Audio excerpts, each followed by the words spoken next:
evening, there was a number of us from the congregation who had the opportunity to join over 1,000 other persons at Shady Maple, maxed out the banquet hall area and some overflow into a side room for Conestoga Christian School's first annual Founders Dinner. A phenomenally successful way of beginning what will hopefully build a foundation of endowment for assisting in costs of education to go to Conestoga Christian. They had invited Dr. Ben Carson. Dr. Carson is a renowned, retired pediatric brain surgeon. He was in charge of the department, a large staff at Johns Hopkins University, or hospital. Dr. Carson talked about his commitments to education, but also the direction of our country, and wove in his own personal story in declaring the kind of values that he believes need to be revived for our nation to flourish. I had read his book years ago, Gifted Hands, and I highly recommend that book. It tells his story out of severe poverty, out of despising himself, into recognizing God had given him incredibly gifted hands and a very sharp mind, such that he became a renowned, as I said, pediatric brain surgeon. So I had read that book, and now I plan to read his latest book after hearing him and being moved by his testimony and his story. His latest book is One Nation, What We Can All Do to Save America's Future. One of the things that I recognized is, just looking around the room, the 1,000+ people that were there, there probably were not a whole lot of cultural similarities between Dr. Carson and his listening audience. In other words, Dr. Carson acknowledged that he had grown up in severe poverty. His mother had married at the age of 13 to escape a highly abusive home upbringing, had married a man at the age of 13, only to discover when she had Ben and Ben's brother had 2 children, only to discover that she had married a polygamist, that the man she married actually had another family elsewhere. And she had enough moral values in herself to know that she couldn't stay in that environment. So as an African-American young woman with little to no resources, she escaped that environment of incredible poverty. And Dr. Carson talked about her determination not to rely on welfare and other kinds of, because she saw the fruit that it bears in people becoming dependent, and she wanted to make her own way. And so he talks about growing up in that kind of environment, very different environment than probably the majority of the audience that was there. And yet, we didn't listen long until we recognized profoundly similar values, a profoundly similar understanding of God's work in the world, profoundly similar kinds of commitments to how to pray and work for God's Spirit to be released upon a people, upon a land, how to shape and form our children towards good. So it's an example where answers and wisdom can often come completely outside of our own little circle, completely outside of ourselves. We have an example of that in the text this morning.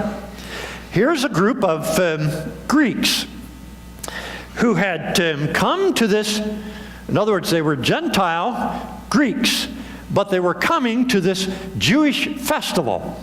It's very likely that they were Gentile Greeks who had become Jews, that they had been proselytized and they had joined the Jewish religion, and so they were coming to participate in the feast, the Jewish festival.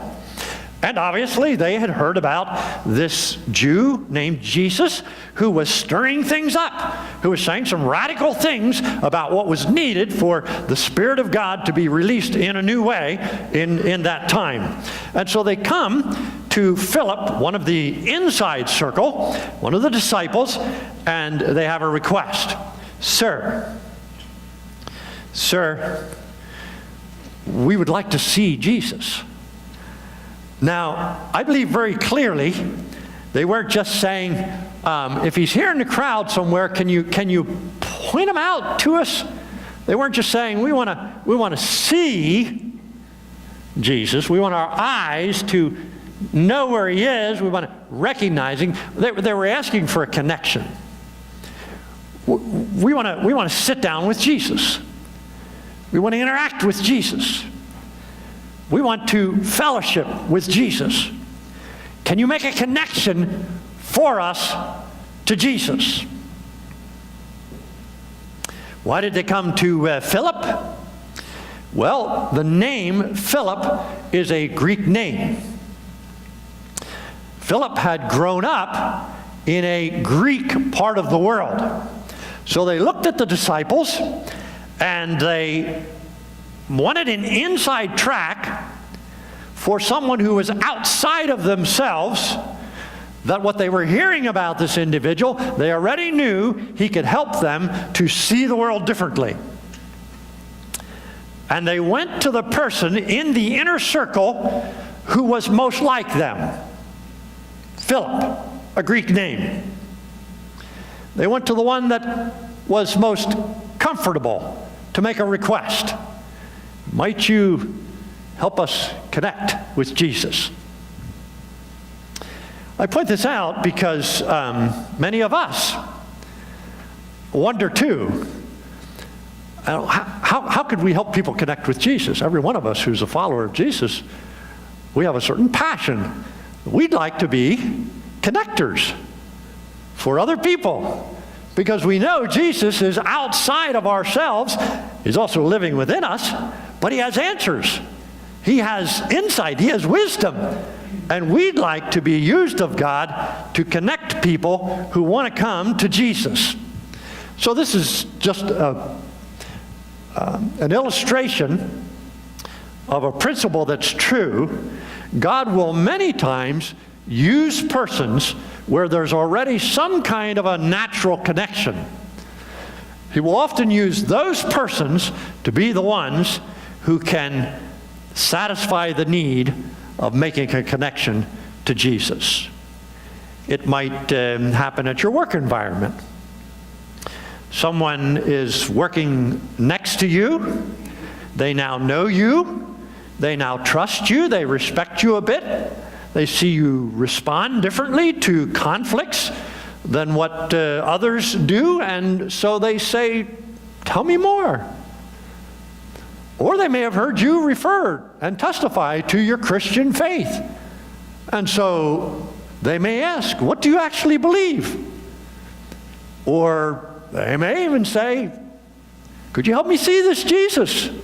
Well, the words can come out a lot of different ways. The principle recognizes when people are looking for a connection to Jesus, who is outside of their current realm of influence, they generally will go to the people that they already have some connection, relationship with. This is why developing friendships and relationships with people around us, with unbelievers, it's so critically important. We're not going to get the mission done unless we prove ourselves to be trustworthy with other people. I've consistently been deeply blessed by sitting in on our young adult Bible study. It's a profoundly inspiring group of young people who ask really deep questions and enjoy being together and challenge one another. And, I had the privilege this past Tuesday night of being present as they were They're now reading different ones of the Pauline epistles. And one of the questions that was asked there was the question that the text is recognizing tonight, or today, last Tuesday night. If someone wants to start a relation or a conversation with us, how best we respond? And so I've been thinking a lot about that all week. How best we respond when someone asks, particularly, what religion are you, or what do Mennonites believe, or what do you believe? As I've been wrestling with it and thinking about it, it seems to me that we not first respond at the level of belief. There's not to first respond at the things that set us apart and make us distinct, but to first talk about a relationship. I believe in Jesus. In other words, to witness, to testify. So, if someone says, well, what do Mennonites believe? Well, we believe Jesus was God's Son. And we believe Jesus came to earth. And we believe the human race killed him. And God raised him. That's what we believe.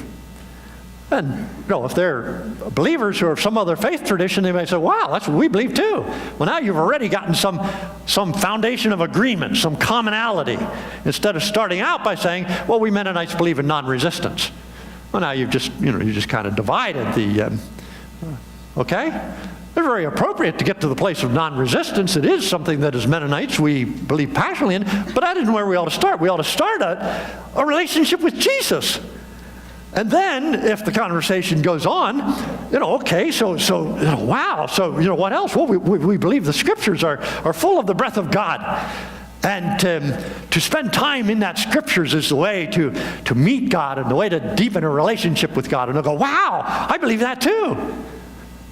And then, they might say, what else? Well, eventually you can say, well, we believe that because we believe in the Scriptures and because we believe in Jesus, we believe we ought to take Jesus' words seriously, where he talks about loving of the enemy. In other words, those distinctives ought to come out of a passionate relationship with Jesus, because we ought to be connecting people first and foremost with a relationship with Jesus.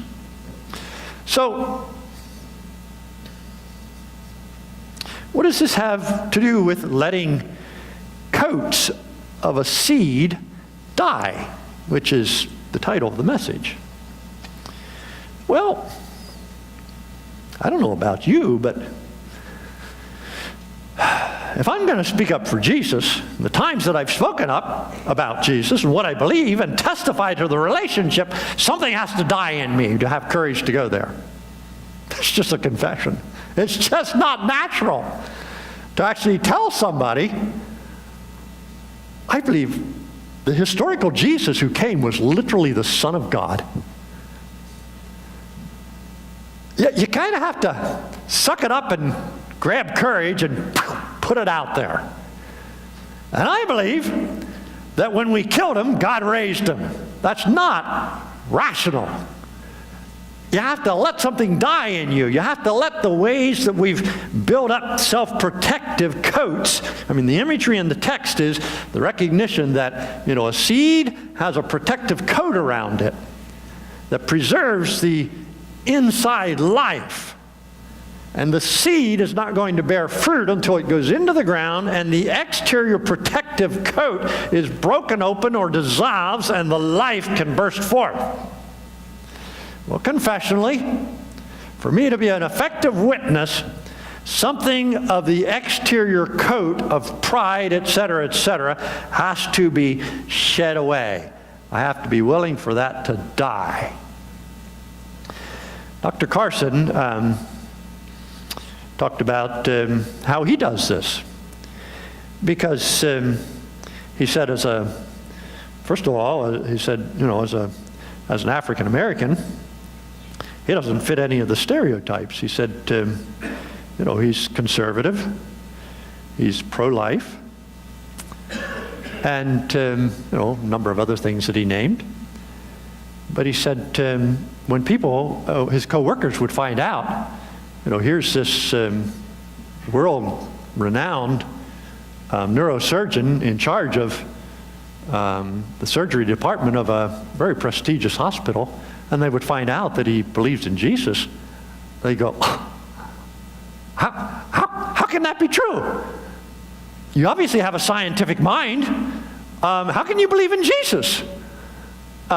He said, well, he engages them at their level of their view of the world. He says, well, and he said many times, people who want to then pick a fight or push an argument, they say, how can you possibly believe in evolution? Or not believe in evolution? How can you believe that there's a God that did all of this? And so Dr. Carson said, well, he says, well, you're a scientist. Do you believe in the second law of thermodynamics? And they said, well, of course. Well, he said, what's the second law of thermodynamics? Well, they say, that's the law that guarantees that things naturally head towards chaos. They naturally disintegrate. It's a law of nature that is reliable, dependable, predictable enough to be called a natural law. Things will, without preservation, without intervention, without massaging it, things will naturally deteriorate and fall away and head towards chaos. And so Dr. Carson said, what he tells them is, well, so if you believe in that law, then how do you explain the Big Bang? And just in case you're not familiar, the Big Bang is the current theory as to how the world was created. And the theory is that there was just this explosion. And bingo, here's the world. Now, Dr. Carson said, he points out, first of all, where do they think the stuff came from that banged? Where'd the chemicals and gases and the matter come from that in the first place? But he said, yeah, we won't go there. Let's just start with the theory of the Big Bang, which doesn't answer where the stuff came from.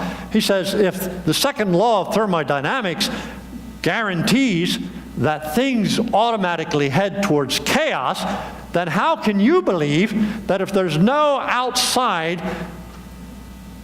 power that's outside the system, manipulating the system, putting it together, how can you believe that the Big Bang, instead of creating chaos, created the beauty of the world?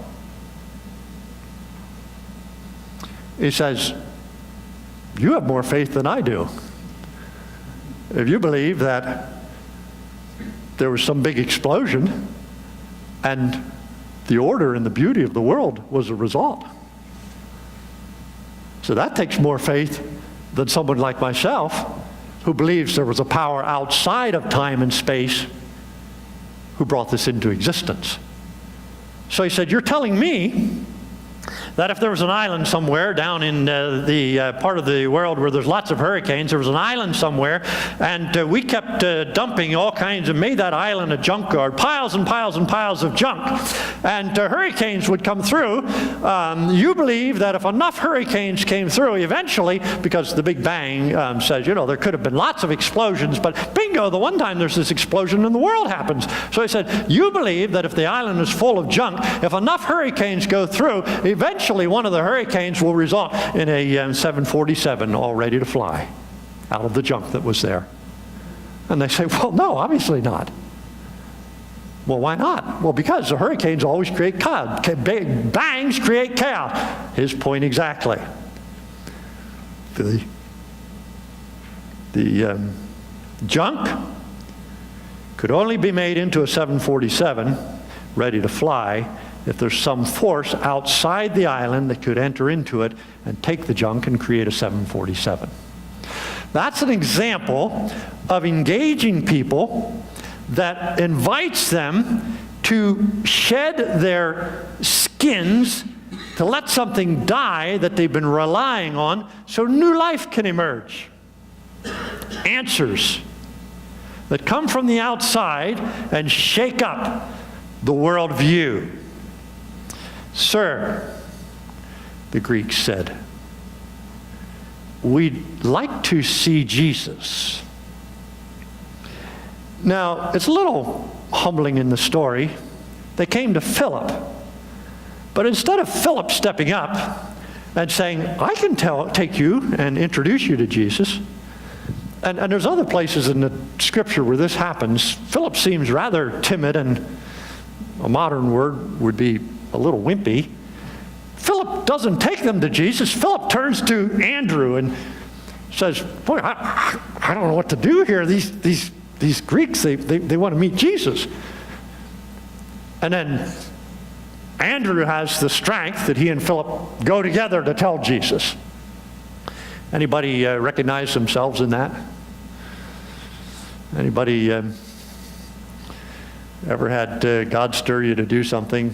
God stir you to speak up? God stir you to witness for Him, to make a connection, and you turn to somebody else?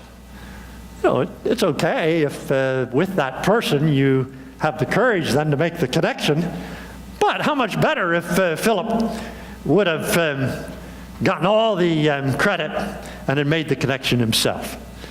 But to his credit, at least he didn't just turn away. He at least turned to Andrew, somebody that would give him help. So the application questions.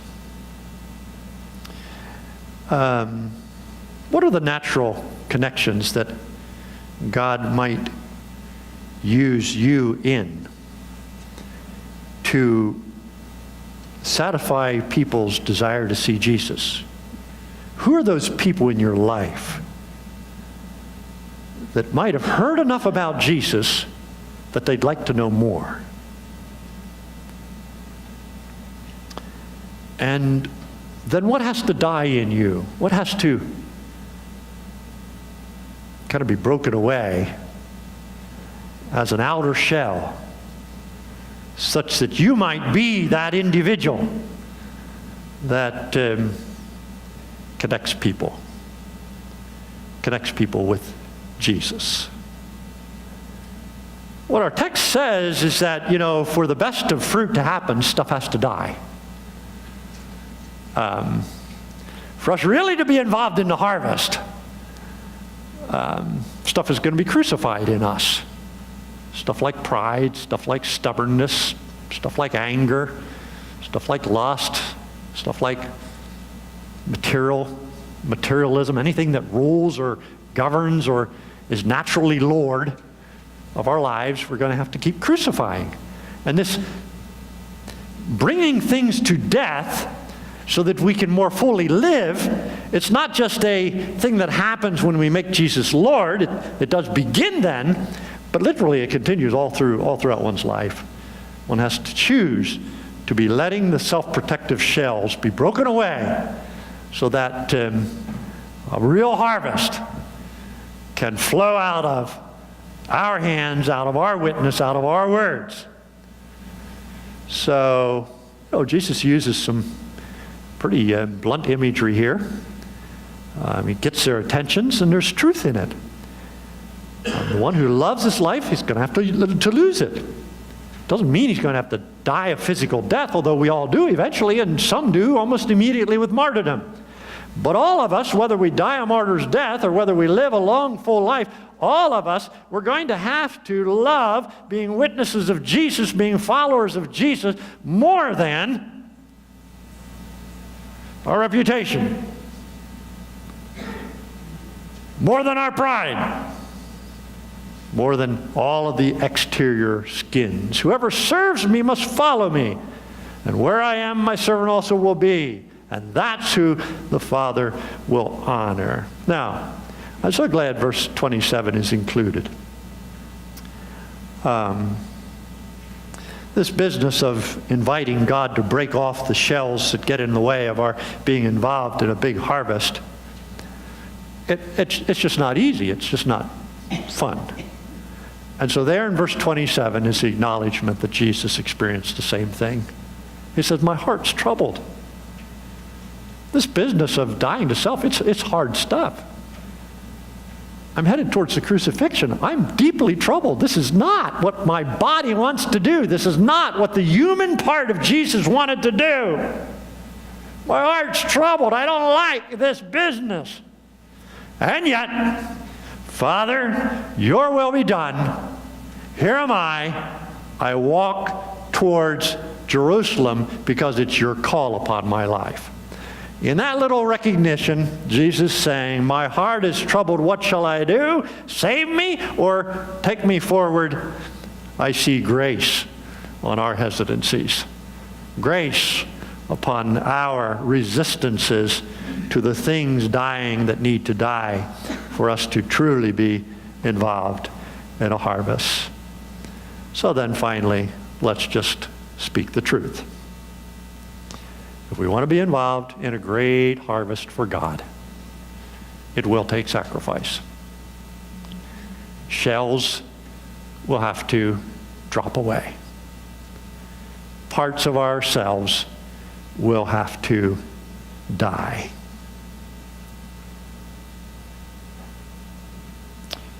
Our connection to Jesus and our participation in a harvest literally means, as Jesus indicates, following Jesus even in his suffering. But here's the good news. Our connection to Jesus and our following after Jesus, our living his story, in the way we talk about it here at Conestoga, our living his story also means sharing his glory. He doesn't ask us to suffer and then he gets all the glory. He says, if you suffer, I share my glory with ornery, broken, stubborn, created creatures like you and I. He wants to share his glory. So our connection and our following after releases into our name, onto our credit sheet, an eternal harvest, an eternal reward.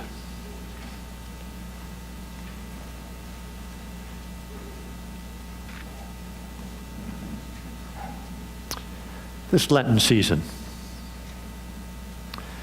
let's just pause long enough to ask, what yet has to die in my life so that I might be more effective for Jesus? As a response song, we're going to sing again our Lenten song, All Will Be Well, just as a way of reminding ourselves. You can't choose suffering. You can't choose bringing death to parts that you treasure unless you fully know, in the end, all will be well.